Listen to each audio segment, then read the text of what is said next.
Recently, I was talking to my husband about the importance of rope dropping, and he got very confused because he thought I was talking about a drop tower.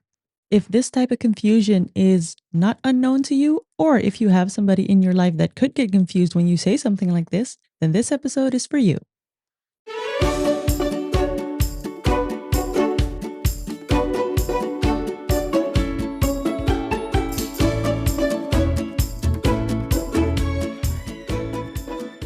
Theme park terminology can be a maze.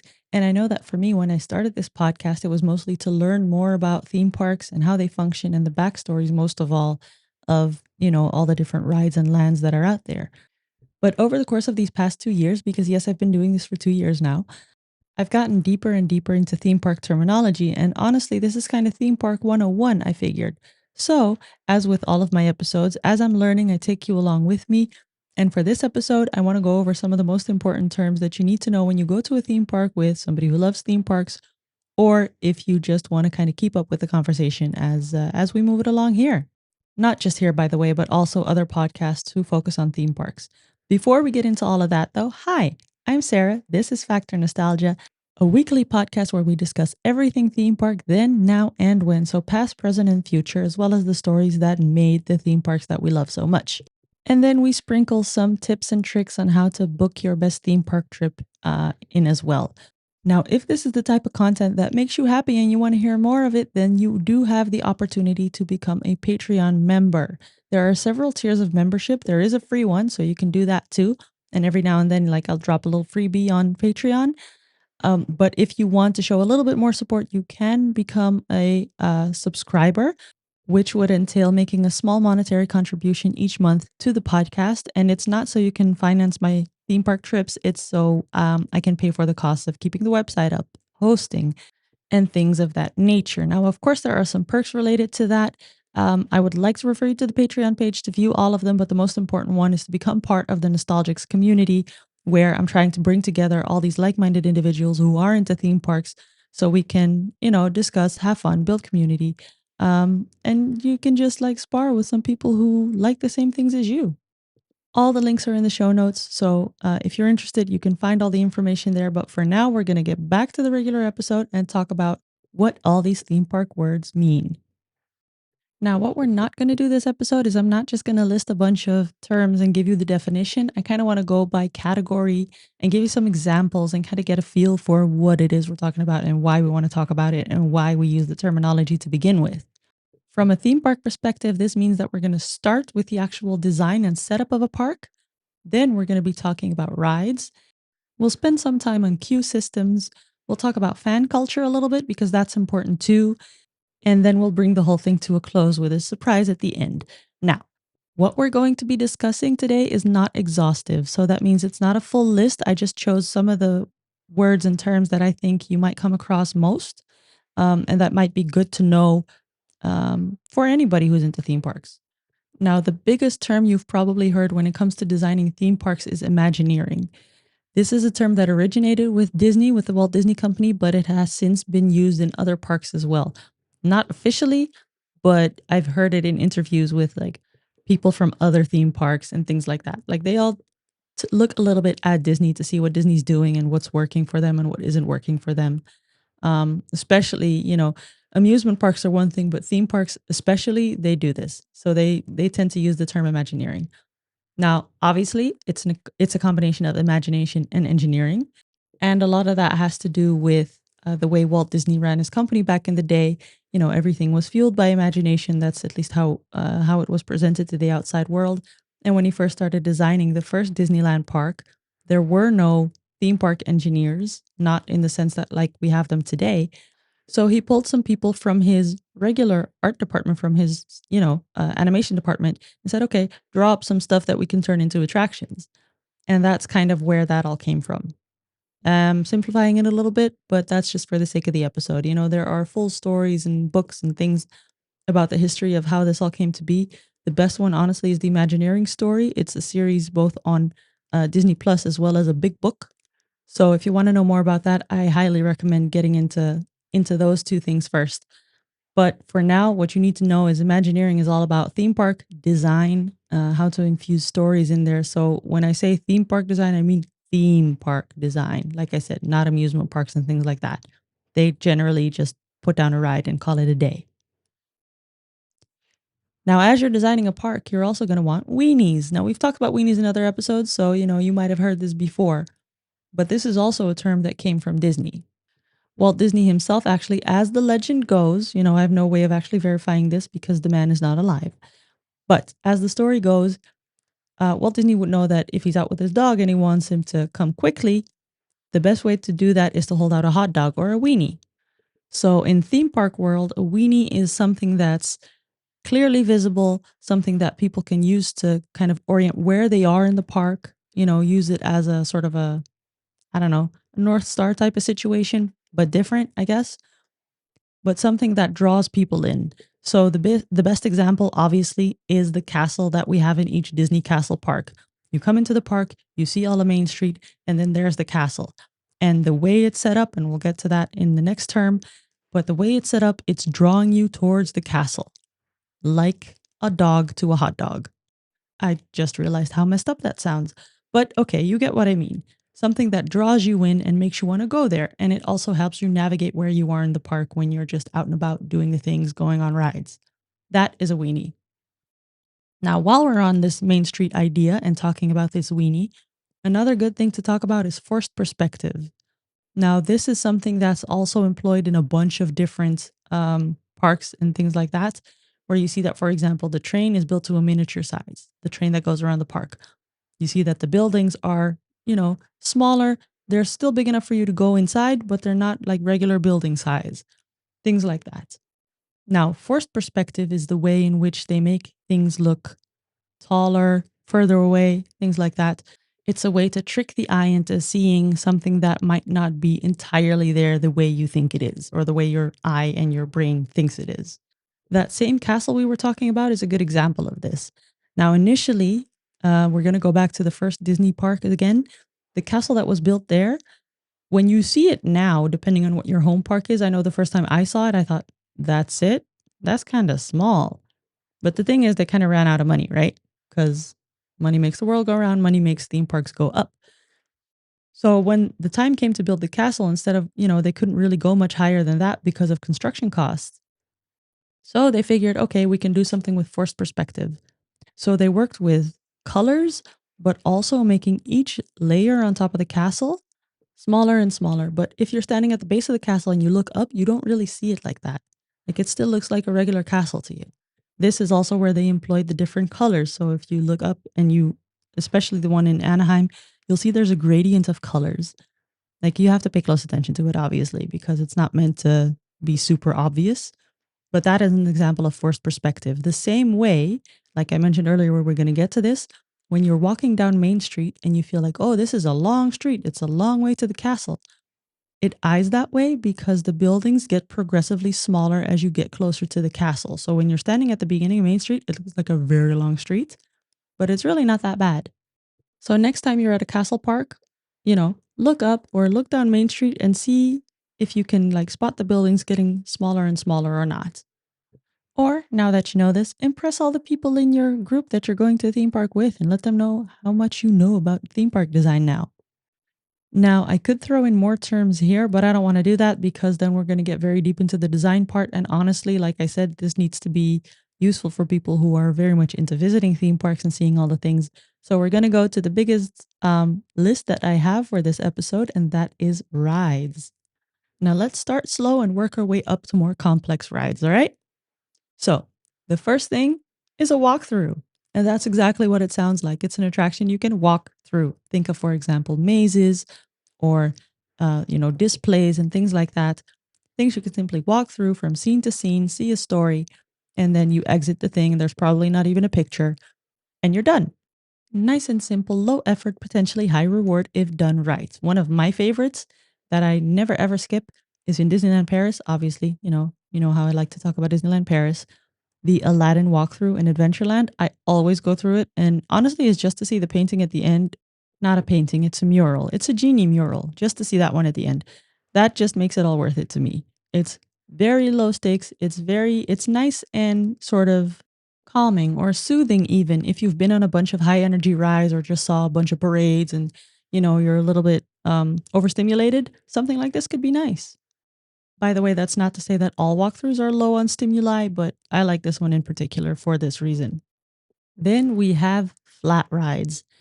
Now, this is a confusing term for many, and sometimes it's hard to classify what is or isn't a flat ride. And you would think it isn't, but it can be. It can be. We'll get to it. I have one example in particular in mind. Anyway, what is a flat ride? Now, a flat ride is something that, yeah, could be low to the ground and could just stay on the ground, but it doesn't have to be. Usually just the base is. So if you're thinking flat rides, it could even be something like spinning teacups or the Dumbo the Flying Elephant ride in Disneyland Paris. That comes off the ground and you can play with, how high up you go to an extent, but the base is solid in the same spot the whole time. Now the original flat ride would be a carousel, those things that you have at fairs and everything. That is a flat ride. Flat rides are often not the most exciting attractions that a park has, but they are very important for capacity to make sure that there's enough rides and things that people can do. And they're not all like super big and exciting and intense rides. So flat rides are needed to bring some balance to a park to balance it all out. However, flat rides can still be more towards a thrill ride than a calming one. Like a Dumbo the Flying Elephant one is kind of a quiet ride. A carousel is a very calm ride. A swinging ship, however, the swinging pirate ships that you have in a lot of parks, like for example in the Efteling, you have the Halve Maan. Yeah, those babies, they're still flat rides. And this brings us to possibly my favorite category. Not necessarily always my favorite ride, by the way, I should say. But as I've mentioned in other episodes, these are honestly some of the best storytelling devices that theme parks have at their disposal, and those are dark rides. Now, contrary to popular belief, let's get this out the way first. A dark ride doesn't need to be in the dark. It often is, though, because a dark ride is something where you, as a guest, are in a vehicle that moves from room to room, where you see different scenes and things and animatronics, possibly, and things like that. But you move from space to space. That's important. They're usually dark, so you don't see all the mechanics of everything that's going on to kind of keep the illusion alive, to just see the parts that they want you to see and not see, the industrial ceilings and things like that. It's a closed space and there always is some kind of a story. There has to be some kind of a story. Now, things you can think of when you think of dark rides are, for example, Symbolica in the Efteling. And I know this one has some mixed opinions, like people either love it or hate it. Um, I do like it very much. I like the way it's done.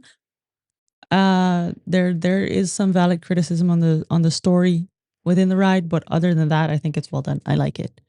Now, this is also where sometimes it gets a little tricky because while we're in the Efteling, Danse Macabre, the most recent really big ride that Efteling has opened, and I know they've opened other rides since, but like I said, big ride.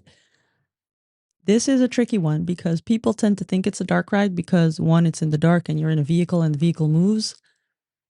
But if you look at the definition of a flat ride, it actually fits that better. But because there's so much going on and because it's so story driven, those are elements that really come from dark rides.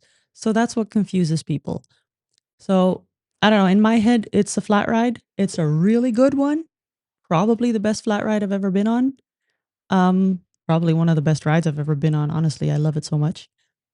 But what do you think? What does it qualify for and why? Like what should it be labeled as?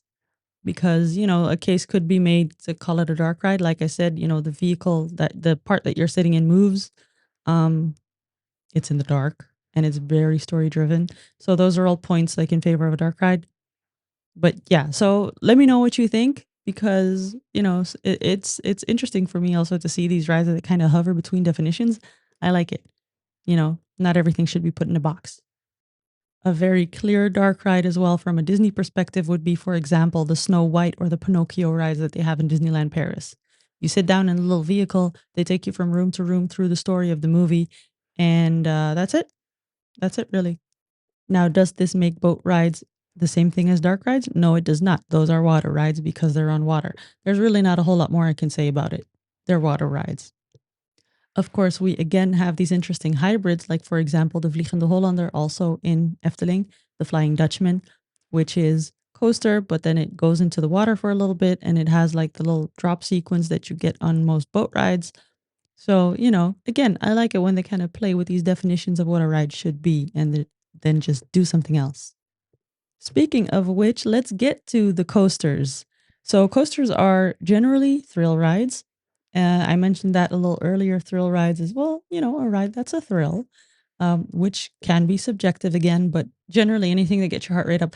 Like if there's a sign outside that if you have heart problems, a pacemaker, or if you're pregnant, you really shouldn't go on it, that's definitely a thrill ride. And a lot of these are coasters, roller coasters, different types of coasters. So we're going to go into a bunch of different coaster terms so we can, and I'll give you some examples with it so you can kind of understand what's what. Now, the simplest version is a sit down coaster. Any coaster in which you sit down, you go on the thing, and that's it, really. That's kind of like your baseline roller coaster. Think, for example, of Big Thunder Mountain, right? That's just a coaster, a sit down coaster.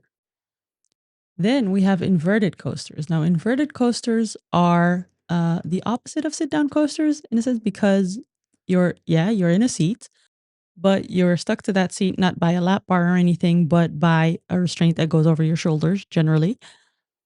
I say generally, I can't really think of another example, but yeah.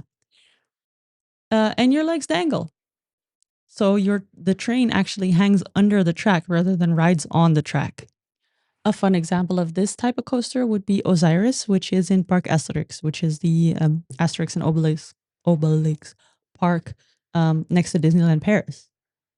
All right, then next up we have the suspended coaster, which looks like an inverted coaster, but it isn't. It has some similarities, so the trains also hang below the track, but the difference here is that rather than having the little seats be static or not static, but having them just stay in place, they actually swing side to side, which is a little extra bonus for you folks out there not worried about getting motion sick. An example of this one would be the Condor coaster over in Walibi in here in Holland. Then there is such a thing as stand-up coasters, and this is exactly what it sounds like, a coaster in which you stand up. Now, there aren't a lot of these left throughout Europe and maybe even the world, I'm not sure. A lot of these have actually been converted to different types of coasters, including floorless coasters, which are, as the name implies, coasters without something underneath your feet. So they look like sit down coasters. When you first sit down, the floor drops and your feet kind of dangle there above the track. So this is above the track, which makes it different from a suspended coaster. We're gonna do two more. Well, I mean, okay, technically it's three more. So first up is a wooden coaster. Now this is something that you would expect every park that has a bunch of roller coasters to have, right? A wooden roller coaster. The best example that we have here is Troy over in Toverland.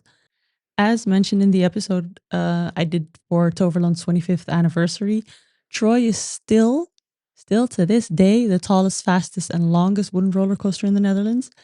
Um, but it's also the only real wooden coaster. And here's what I mean by that. And this is where we kind of go from, are we going to go over two or three more coasters? There's also something called a hybrid coaster. Now, this is essentially started off as a wooden coaster in a lot of cases, but it started aging, right? So there's some stuff that's prone to just degradation of old age, shall we say. A good example of this would be in Walibi all those years ago, back when it was, I'm not even sure if it was Walibi for the first time or when it turned into Six Flags. I think it had turned into Six Flags by then. I'm not sure. Anyway, they opened the Robin Hood coaster. This originally had a wooden structure.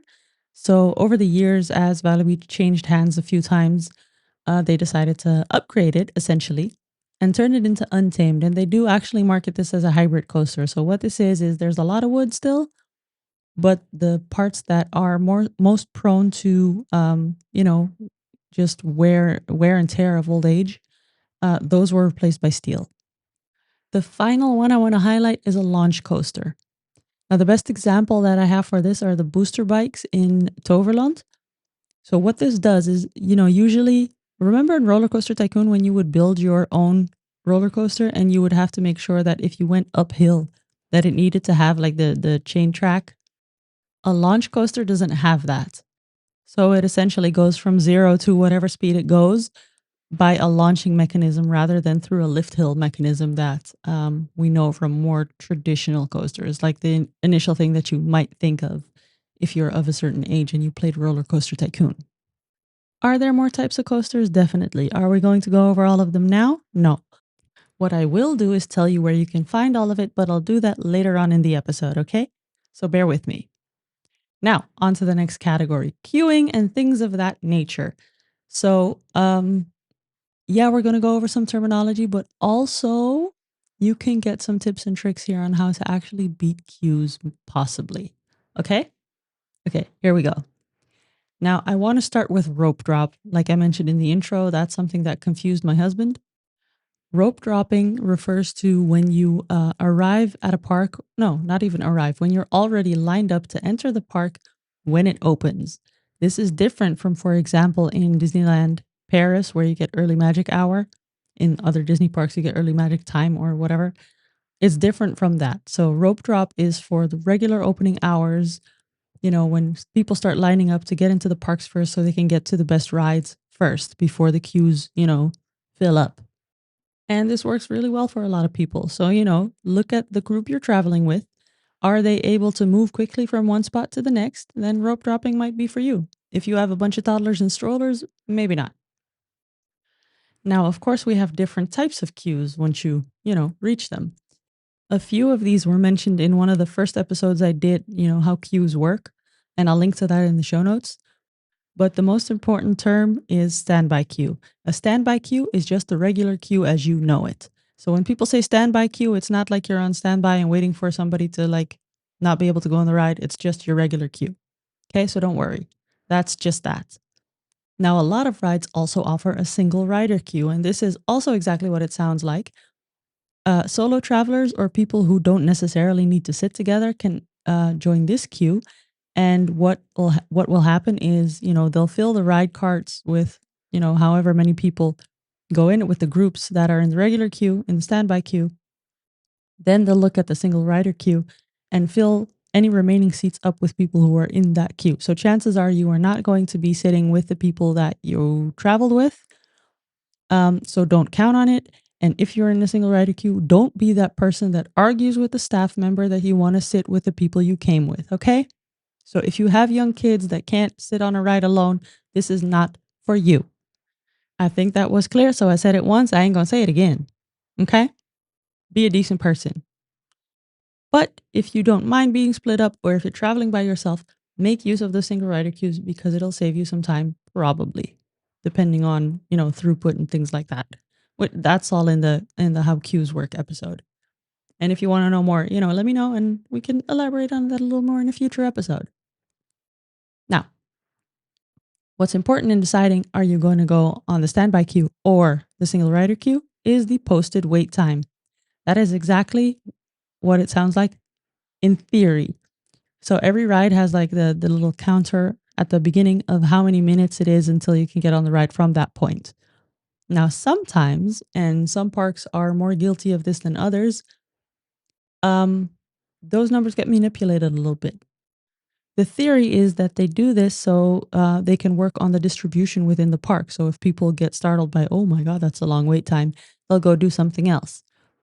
So that an on purpose overestimation of the wait time is called a padded wait time. So that's not accurate. So you'll see a lot of people who go to theme parks a lot.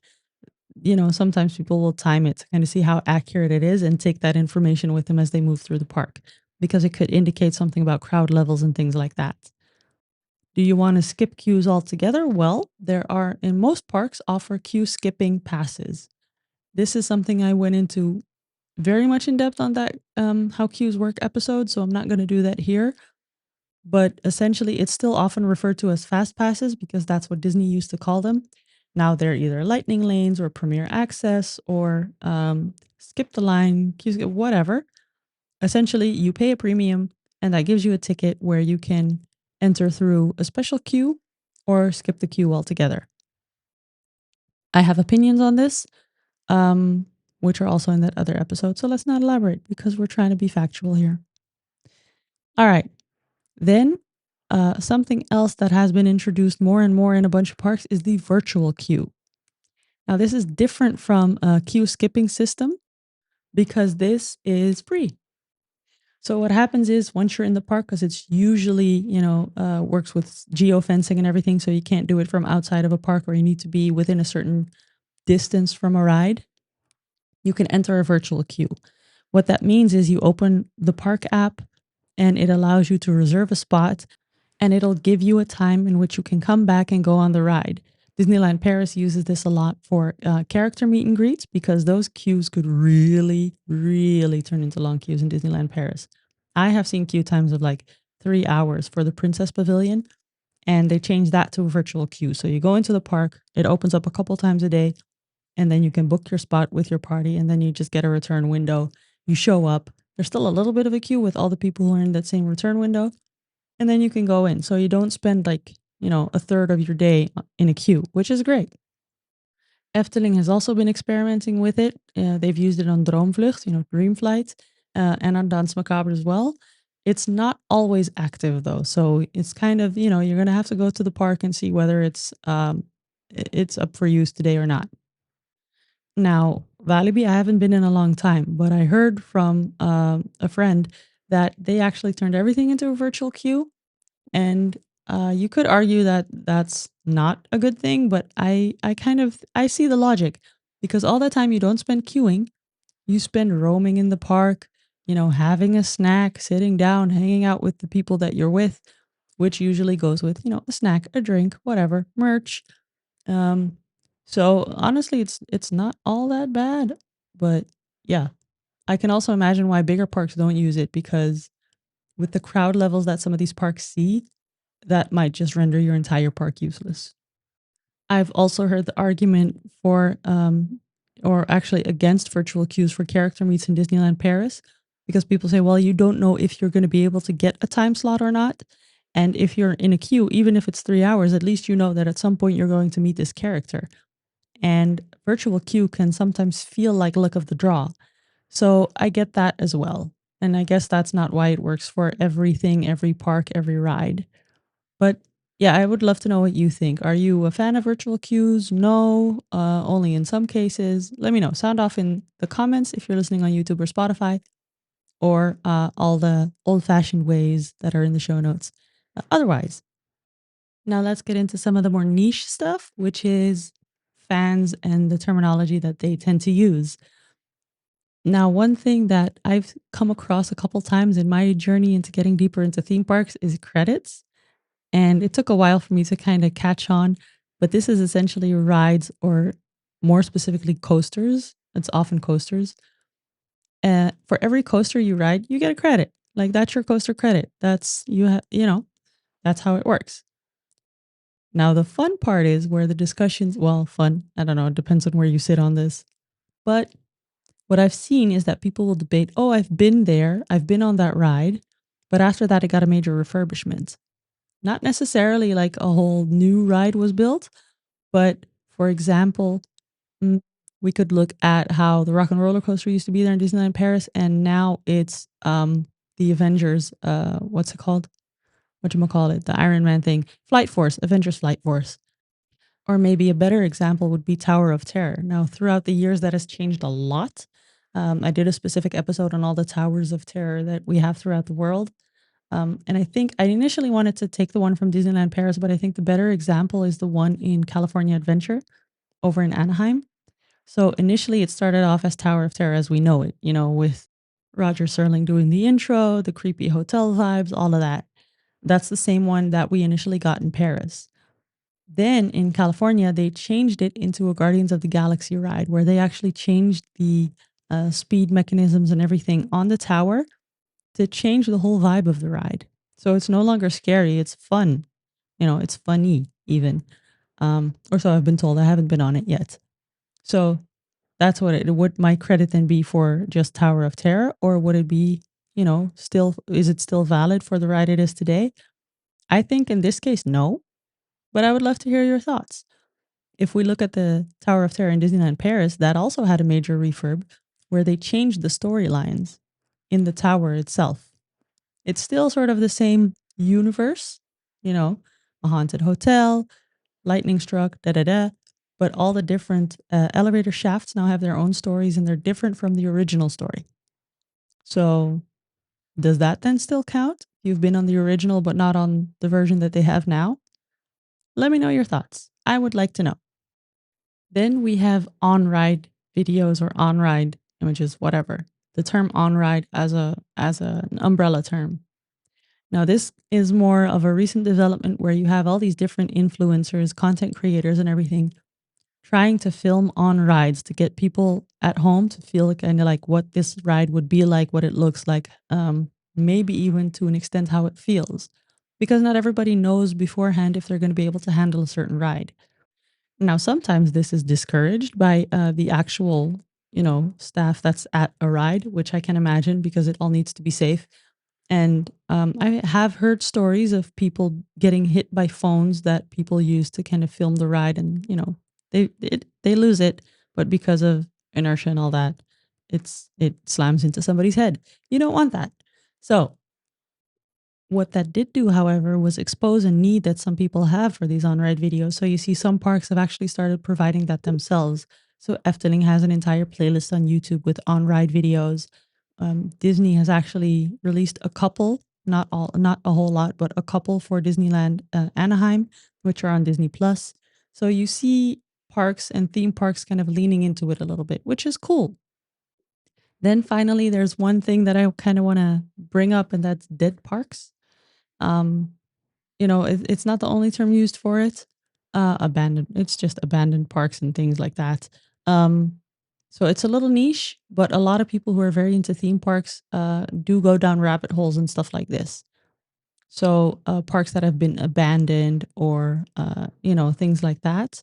Um, there's actually a bunch of stories out there of an island that was owned by Disney that some people try to go to. Some people actually managed to get on the island, and that resulted in bans from Disney properties, things like that. Um, I have thought about doing episodes on this. So if that's something you'd be interested in, do let me know. Just abandoned parks throughout the world, people who go there for because they're theme park lovers or because they're into urban exploring, things like that. Is that something you'd want to know more about? Then do let me know. Now, as I said, none of this was exhaustive. These categories aren't exhaustive, and new things keep popping up just because of the nature of, the era that we live in with content creation, with people coming up with other things and innovations within ride systems and things like that. So, some terms like Imagineering are classics, and some terms are more recent and things that we kind of have to learn to use and see what it means and just give meaning to the terms so we can keep discussing and developing and keep growing in this whole theme park world that we people like us are interested in. Anyway, because this list was non exhaustive, I have compiled a longer but also non exhaustive list, essentially a theme park glossary in this Theme Park 101 possibly series. Let me know if that's something that would be interesting to kind of go to the fundamentals of theme parks and things like that. But I thought it would be useful to have like a glossary. So all the terms and all the things that relate to theme parks, if you're unsure about something, you can look it up there. And that will be on factornostalgia.com. I am currently working on it. It should be up sometime in the next, hopefully 2-ish weeks.